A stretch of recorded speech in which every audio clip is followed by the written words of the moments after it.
Hey, what's going on, team? Daniel Betancourt here with Team Betancourt Real Estate. So I wanted to go over kind of some best practices for taking buyer leads.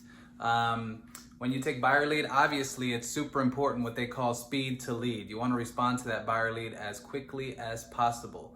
At the team here, we have a system called Follow-Up Boss that actually sends them a text message as soon as the lead comes in, just saying, we received your inquiry, when would be a good time to talk?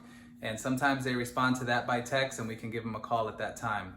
Otherwise, once you have the customer on the phone, then it's really important to have a system that you can kind of nail down and memorize, and it'll be a seamless conversation every time you have a conversation with a lead. So something I found a while back, and there's a lot of variations of this on YouTube, by the way, is called LPMAMA.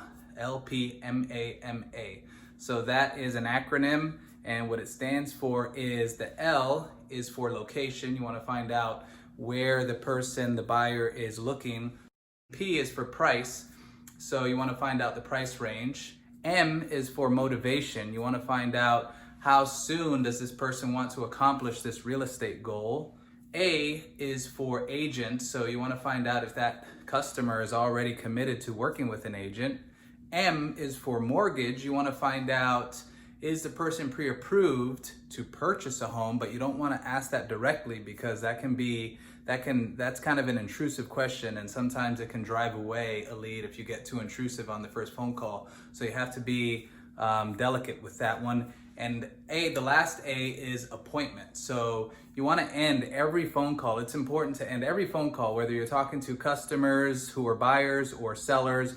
If you're speaking with a customer at all, you want to end every phone call with an appointment time for the next time you're either going to meet them or speak with them. So when you end the phone call, say, hey, I just want to make sure it's okay. Can I call you back tomorrow at 1 o'clock?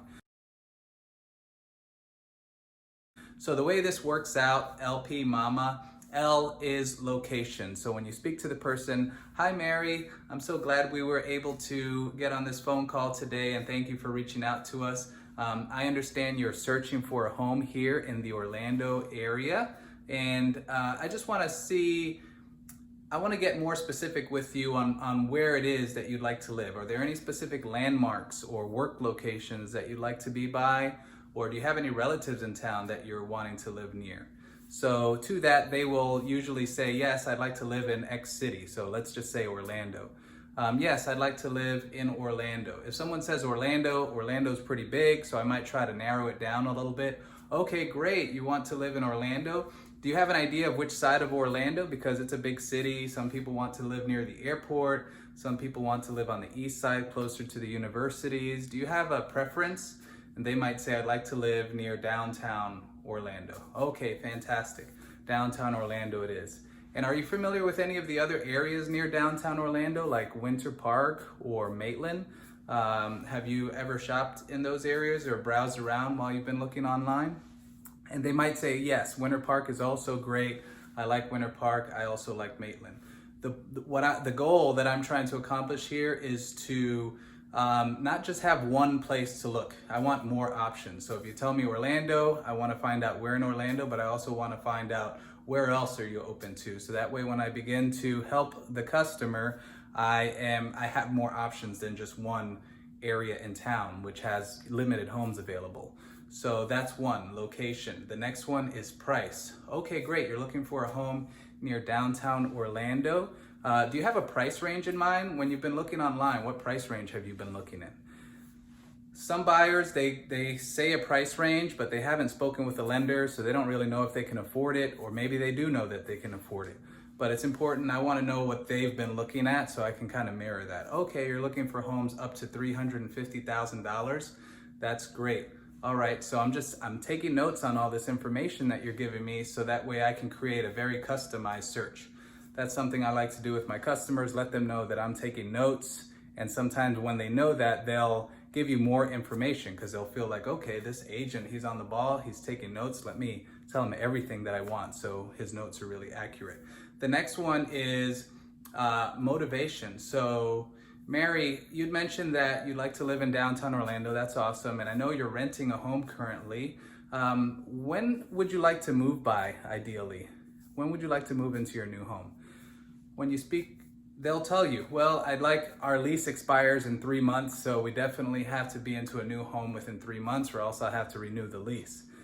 They'll tell you something like that. Or they might say, well, we just signed up for a lease a month ago, so we have 11 months where we can find where we have to find a new home, so we're not in a huge rush. Asking these questions is going to help you set the priority level for the customer. If someone wants to find a home 11 months from now, that's not someone that you should necessarily jump at the chance to show them homes, this week. Motivation. So the next one is agent.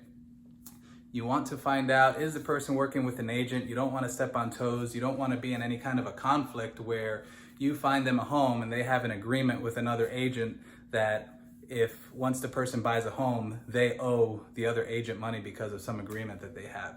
So the way I ask this is, because here in Florida, it seems like every third person is a realtor, so everybody knows 5 realtors. I don't just say, are you working with a realtor? Because they might have 3 realtors who are just sending them emails, but they're not really in communication with them. They don't have a relationship or a commitment to those agents. So the way I kind of ease into that conversation is I'll ask the customer, so I know you've been searching for homes online. Have you gone to see any of these homes and have you walked through any of them? And the answer to that helps me understand, have they been working with a realtor? Because they might say, no, we just got started, we're looking online. That type of a person most likely doesn't have a realtor. If they say, yes, we've been working with this realtor for the last 3 months and we've seen 20 homes and we haven't liked any of them, that is an indication that they've been working with someone, obviously. And so you want to dive more into that. So that's how I find out if they're working with an agent. If they say, yes, I'm working with an agent, but I'm not that happy with the agent, I want to know, have they signed any agreements with that agent? So I'll say, okay, so you've been working with an agent. Do you recall if you had to sign any kind of contract with that agent? Is that because I definitely don't want to step on your agent's toes. And if you're not happy with the agent and you're wanting to cancel that contract, then it has to be formally done, and let them answer that question. So the next M is for mortgage. You want to find out if they're pre-approved. So when a person is purchasing a home, obviously as agents, we want the buyer to be pre-approved. Some agents make the mistake of saying, I'm not going to work with anyone unless they're pre-approved. I'm not spending any time with anyone unless they're pre-approved. I'm not showing anyone homes unless they're pre-approved. That's definitely one way that people approach buyer leads. That's not been my way. I want to form a relationship with the person. Even if they're not approved now, they might get approved 6 months from now. If I just kind of blow them off, that's someone who might have sent me other customers, friends, or families that I'll have the opportunity to work with. It could be someone that's always wanted to purchase a home. No one in their whole family has ever owned a home, and they just need some coaching, and they'll be lifelong fans of yours if you just would help them through that process. So mortgage approval. I will say at that point, okay, great. So I have all this information. One of the first steps when you're purchasing a home is that you are approved for a home loan. Are you going to be getting a loan to purchase your home, or are you a cash buyer? So that's not that intrusive of a question. Most people will kind of answer like, oh, no, like chuckle. I'm not a cash buyer. I'll definitely need a loan. Okay, fantastic. So have you had an opportunity to speak with a mortgage lender yet? I ask them this way, so that way they won't feel bad if they haven't.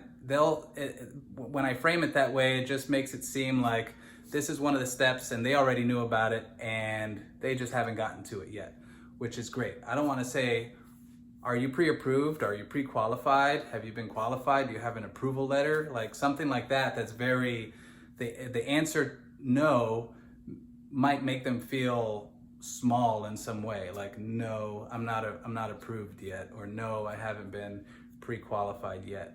But saying I haven't gotten to it yet is different. That sounds like I was planning to.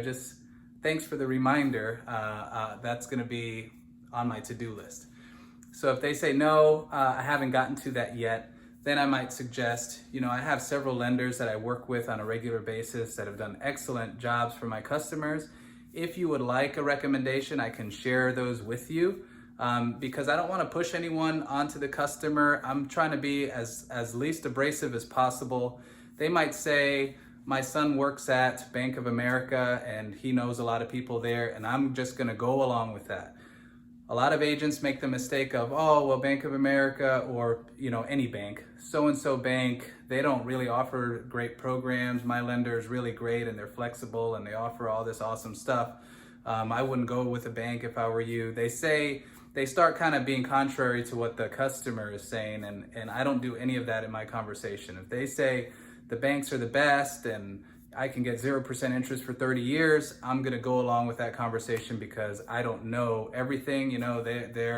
Their brother might be the CEO of Bank of America and allow them to get that. So I just work with them and just support what they're saying, show them that I'm on their side. I'm really excited to work with them, and this is all in that first conversation.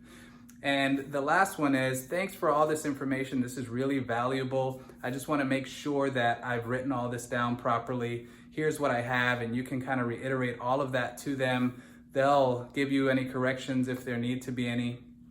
Are there any must-haves that you want in your home? Is there anything that I'm leaving out? They'll share that with you. And then you end the phone call with, this is great. I'm going to do some research and look for some homes that match this criteria. Would it be okay if I check back in with you later today at 4 p.m. or tomorrow at 12 p.m.? You make that appointment for the next meeting or phone call. This is all great. I would love to meet with you in person to show you everything that we do as a team to help you as a buyer. Would you be available either Thursday or Friday this week to meet at the office for 15 minutes?